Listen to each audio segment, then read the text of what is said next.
دو مرتبہ ان پر عذاب کے کوڑے برسے، پہلے اشوریوں کے ذریعے سے جو شامی تھے، سیرینز اشوری کہلاتے ہیں، پھر بابلیوں کے ذریعے سے یعنی عراقیوں کے ذریعے سے، بیبیلونیا نام تھا عراق کا پہلے، ان پر بہت بڑی بڑی تباہیاں آئیں، اللہ تعالیٰ کی طرف سے عذاب آئے۔ اس کے بعد پھر دوسرے دور میں دوسرا اقتدار کا دور آیا، خربستیاں بڑھ گئیں، تو پہلے گریکس کے ذریعے سے، یونانیوں کے ذریعے سے، اور پھر رومیوں کے ذریعے سے پسوایا گیا۔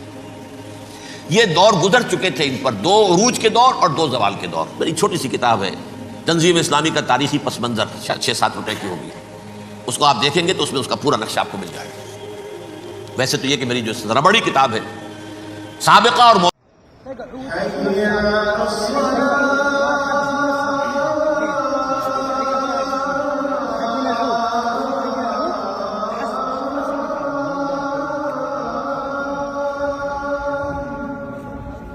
تھا ان کا 1400 سالہ، وہ اونچ نیچ سے ہوتا ہوا جب آیا ہے حضرت مسیح کی بعثت پر، تو ان کی شرارت کی انتہا یہ ہو گئی کہ اللہ تعالیٰ نے مسیح کو رسول بنا کر بھیجا، رسولاً الی بنی اسرائیل۔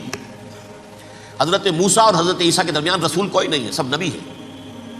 حضرت موسیٰ رسول تھے اور حضرت عیسیٰ رسول ہیں، درمیان میں داؤد ہو، سلیمان ہو، یشعیاہ ہو، زکریا ہو، یہ سب نبی ہیں، یحییٰ نبی ہے، رسول نہیں ہے، لہذا وہ شہید کر دیے گئے۔ رسول شہید نہیں ہو سکتا، قتل نہیں ہو سکتا۔ لیکن عیسیٰ اور موسیٰ کے درمیان 1400 برس ان کے جو ہیں، اس کا کلائمیکس ہے حضرت مسیح علیہ السلام کی بعثت، اور حضرت مسیح علیہ السلام کو جسے اللہ نے اپنی روح قرار دیا، روح منہ، کلمتہ القاہا الی مریم، اللہ کا کلمہ، عظیم ترین معجزات۔ انہوں نے کیا کہا؟ یہ ولد الزنا ہے، حرام زادہ ہے، معاذ اللہ، نقل کفر نہ باشد، یہ جادوگر ہے، یہ مرتد ہے، یہ واجب القتل ہے۔ اصل حکومت اس وقت رومیوں کی تھی حکومت، لیکن انہوں نے انہیں آٹونومی دے رکھی تھی، اپنے مذہبی معاملات تم خود طے کر سکتے ہو۔ تو قائفاس جو اس وقت کا ان کا ہیڈ ربائی تھا سب سے بڑا، اس کی عدالت نے فیصلہ کیا مسیح کو سولی چڑھا دیا جائے۔ پائلیٹس پونٹس، اس کے پاس ان کی ازداج پہنچ گئی، یہ ہمارا مجرم ہے مذہبی، یہ مرتد ہے، یہ کافر ہے، یہ جادوگر ہے، یہ واجب القتل ہے، اسے قتل کرو، سولی چڑھا دو۔ خیر وہ لمبی بات ہو جائے گی، اس نے تو اپنے ہاتھ دھوئے کہ صاحب ہمارے پاس کوئی جرم نہیں ہے اس کے خلاف، تم کہتے ہو تو ٹھیک ہے، سولی چڑھا دیتے۔ یہ دوسری بات ہے کہ اللہ نے حضرت مسیح کو اٹھا لیا آسمان پر، ان کی جگہ وہ شخص سولی چڑھا جس نے غداری کر کے گرفتار کروایا تھا، جوڈاس اسکریوٹ، اس کی شکل اللہ نے بدل دی حضرت مسیح کی سی، اور حضرت مسیح کو فرشتے اٹھا کے اوپر لے گئے، وہ زندہ آسمان پر اٹھا لیے گئے۔ اور یہ ساری تفاصیل نہ قرآن میں ہے نہ حدیث میں ہے، یہ انجیل میں ہے، لیکن انجیل کون سی؟ برناباس کی انجیل، gospel of the Lord according to Saint Barnabas. یہ حواریین مسیح میں سے تھے، لیکن عیسائی ان کو تسلیم نہیں کرتے، ان کی بائبل کو صحیح نہیں مانتے، کینونیکل نہیں مانتے۔ 100 انجیلیں تھیں، 104 تھیں، جن میں سے 4 چنی ہیں انہوں نے، یہ بتی اور جان اور مرکس مارکس، یہ ہے، یہ 4 انجیلیں ہیں، انہوں نے تسلیم کی کہ یہ کینونیکلز ہیں، یہ تو ہیں حقیقی، باقی جو ہے 100 اس کو وہ تسلیم نہیں کرتے۔ ان میں سے ایک ہے یہ برناباس، اس میں یہ تفصیل ہے کہ اللہ تعالیٰ نے اس شخص کی، جوڈاس کی، یہودا، جوڈاس اس کو انگریزی میں کہتے ہیں، اس کی شکل بدل دی حضرت مسیح کی سی، وہ گرفتار ہوا، وہ سولی چڑھا، وہ غدار تھا، غداری کی سزا اسے ملنی تھی، وہ مل گئی۔ حضرت مسیح کو فرشتے 4 اٹھ رہے ہیں، جس کوٹڑی میں حضرت مسیح مقیم تھے، ایک باغ کے اندر وہ کوٹھ تھے، اس کی چھت پھٹی ہے، 4 فرشتے آئے ہیں، حضرت مسیح کو اٹھا کر لے گئے ہیں، چھت برابر ہو گئی ہے، اس کے بعد وہ شخص پکڑا گیا۔ بہرحال حضرت مسیح کو اللہ نے اٹھا لیا آسمان۔ لیکن وہ دن ہے کہ اس قوم کو اب مغضوب علیہم قرار دے دیا گیا۔ نوٹ کر دیجئے، اصل میں تو ہونا یہ چاہیے تھا کہ رسول کی جان کے در پہ جب کوئی امت ہو جاتی تھی تو اللہ کا قاعدہ یہ تھا کہ اس امت کو نسیہ منسیہ کر دیا جائے۔ حضرت نوح کی قوم کو ختم کیا یا نہیں؟ حضرت ہود کی نگاہوں کے سامنے قوم عاد برباد کی گئی یا نہیں؟ حضرت صالح کی نگاہوں کے سامنے قوم سمود برباد ہوئی، یہ اللہ کا قاعدہ رہا۔ سدوم اور عمورہ کی بستیاں حضرت لوط علیہ السلام جہاں بھیجے گئے، مدین کا علاقہ جہاں حضرت شعیب بھیجے گئے، اہل فرعون جن کی طرف موسیٰ کو بھیجا گیا، سب ہلاک کر دیے گئے۔ کیونکہ رسولوں کے بارے میں اللہ کا ذات، نبیوں کے بارے میں یہ بات نہیں ہے۔ نبی آیا، اس نے دعوت دی، جس نے مان لیا اچھا کیا، اپنے لیے اچھا کیا، نہیں مانا اس کی اپنی جو ہے عاقبت برباد ہو گئی۔ دنیا میں کوئی فیصلہ اس کا نہیں ہوتا، لیکن رسولوں کا معاملہ یہ ہوتا ہے کہ دنیا میں وہ اللہ کی عدالت بن کر آتے ہیں، مانو گے تو بچو گے، نہیں مانو گے ہلاک ہو جاؤ۔ تو اس اعتبار سے وہ مستحق تو ہو چکے تھے اس کے کہ انہیں ہلاک کر دیا جائے۔ اب اللہ کی کوئی خصوصی مشیت ہے، اس میں کیا حکمت ہے وہ ہے ایک حکمت، میں بعد میں اگر وقت ہوا تو بتاؤں گا۔ فیصلہ یہ کیا اللہ نے کہ حضرت مسیح کو تو اٹھا لیا زندہ، اور ان کی رسی ابھی مزید دراز کر دی کہ ان کو ابھی مہلت دے دی کہ تمہیں آخری استیصال، جس کو عذاب اکبر کہتا ہے قرآن، سورہ سجدہ جو حضور ہر جمعے کی پہلی رکعت میں فجر میں پڑھتے تھے، وَلَنُذِيقَنَّهُم مِّنَ الْعَذَابِ الْأَدْنَىٰ دُونَ الْعَذَابِ الْأَكْبَرِ لَعَلَّهُمْ يَرْجِعُونَ، چھوٹے چھوٹے عذاب اور ایک بڑا عذاب، جبکہ قوم بالکل برباد، نسیم منسیہ، کأن لم یغنوا فیہا، ایسے ہو جائیں جیسے کوئی تھے ہی نہیں آبادیاں، لا یرا الا مساکنہم، اب ان کے مسکن نظر آتے ہیں، مکین نظر نہیں آتے۔ یہ عذاب اکبر جو ہے وہ ان پر نہیں آیا، حالانکہ وہ مستحق ہو گئے تھے اسی وقت۔ اس کو یوں سمجھیے کہ کسی شخص کو پھانسی کا حکم تو ہو جائے، ایگزیکیوشن نہیں ہوتا ہے، کئی سال گزر جاتے ہیں پڑے ہوئے، اور معاملات جو ہیں وہ چلتے رہتے ہیں۔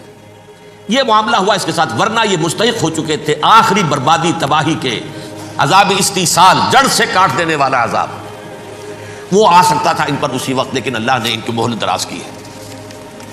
لیکن اس کے بعد اللہ نے ان کو ایک اور موقع دیا، 600 برس بعد حضرت مسیح کے محمد الرسول اللہ صلی اللہ علیہ وسلم کی بعثت ہوئی، اور یہ میں سمجھتا ہوں کہ اس قوم پر اللہ کا اتنا بڑا فضل تھا، اتنا بڑا فضل تھا، اتنا بڑا فضل تھا۔ اب پھر ایک موقع دیا، عسیٰ ربکم ان یرحمکم وان عدتم عدنا، دیکھو اب بھی تمہیں ہم ایک موقع دے رہے ہیں، تمہارا رب تمہارے اوپر اب بھی فضل کرنے کو تیار ہے، رحم فرمانے کو تیار ہے۔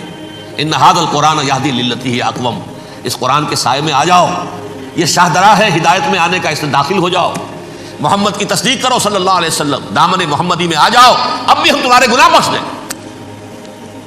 لیکن نہیں، اس قوم نے حضرت محمد صلی اللہ علیہ وسلم کی دشمنی کی کمر کس لی، اور اب یوں سمجھیے اس تاریخ سے لے کر آج تک یہ گٹھ جوڑ ہے۔ ظاہر بات ہے کہ ابلیس کا بھی اصل دشمن اب کون ہے، یا ہدف کون ہے، ٹارگٹ کون ہے؟ جنہوں نے محمد کو نہیں مانا صلی اللہ، وہ تو ہے ہی جہنمی، ان پر کوئی اور محنت کرنے کی ضرورت کیا ہے؟ سمجھ گئے میری بات؟ حضور کی بعثت کے بعد جنہیں حضور کو رد کر دیا، ان پر ایمان نہیں لائے، وہ کون ہے؟ کافر، وہ جہنمی ہے ہی ہے، لہذا اس کے اوپر کوئی محنت صرف کرنے کی ابلیس کو ضرورت نہیں۔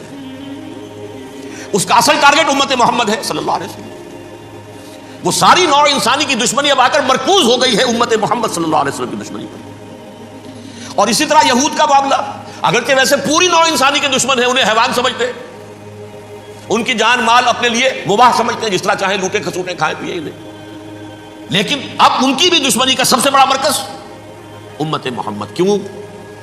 وہی تکبر اور حسد، وہی بیماریاں۔ انہیں تکبر یہ ہو گیا تھا کہ 2000 سال سے یہ نبوت ہماری میراث، ہماری جاگیر، بنو اسرائیل کے اندر سینکڑوں نبی آئے، 3 کتابیں اللہ نے ہمیں عطا کی، یہ کہاں سے آ گیا محمد صلی اللہ علیہ وسلم؟ معاذ اللہ ثم معاذ اللہ، یہ امیین میں سے، یہ جنٹائلز میں سے، یہ گوئنز میں سے، یہ حقیر ان پڑھ، کہاں ہم کہاں یہ نہیں تسلیم کریں گے۔ حالانکہ قرآن کہتا ہے یعرفونہ کما یعرفون ابناہم، ان کے علماء ایسے پہچانتے تھے حضور کو جیسے اپنے بیٹوں کو پہچانتے کہ یہ آخری نبی ہے، لیکن تکبر اور حسد کی آگ میں جل اٹھے۔ اب ان کے بھی دشمنی کس سے ہے؟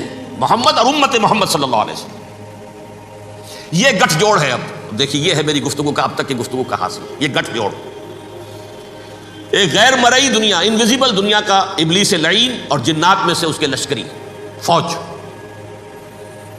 انسانوں میں سے ویسے تو اور بھی بہت جگہ اس کے ایجنٹ ہیں، مسلمانوں میں بھی ہے، لیکن بحیثیت قوم، بحیثیت مجموعی، ایک پوری قوم، ایک پوری نسل جو ہے اس کے ساتھ گٹھ جوڑ ہے۔ ان دونوں کی گٹھ جوڑی کے ساتھ یہ دشمن دون ہیں انسانیت کے، پہلا دشمن ابلیس لعین، عزازیل لعین، اور دوسرے دشمن یہود ملعون۔